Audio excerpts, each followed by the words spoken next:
தமிழர்களின் number 1 choice Tamil matrimony. பெண்களின் வாக்கு வங்கி இல்லை என்பதாலேயே தாவிக தலைவர் விஜய் அண்ணா பல்கலைக்கழக பாலியல் விவகாரத்தில் தமிழக அரசை விமர்சிப்பதாக அமைச்சர் ரகுபதி குற்றம் சாட்டியுள்ளார். திருச்சியில் செய்தியாளர்களை சந்தித்த ரகுபதி, அண்ணா பல்கலைக்கழக பாலியல் விவகாரத்தில் வேறு யாருக்கும் தொடர்பிருப்பதாக தெரிவித்தால் அவர்களுக்கு தண்டனை பெற்றுத்தர தயார் எனவும், அரசுக்கு நல்ல பெயர் வந்துவிடக்கூடாது என்பதற்காக எதிர்க்கட்சிகள் எதையாவது சொல்லிக் கொண்டிருப்பதாகவும் சாடினார்.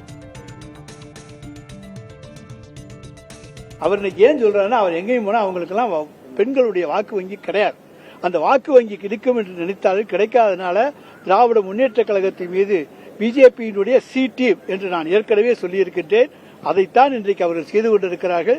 அந்த சி டீமை பத்தி, பிஏ பத்தியே கவலைப்பட, அப்புறம் ஏன் சிஏ பத்தி கவலைப்படுறோம்? நீதிமன்றத்திலே போய் சொல்லாம என்னன்னு நீங்க, நாங்க அதைத்தானே எங்க முதலமைச்சர் சொல்லியிருக்காரு.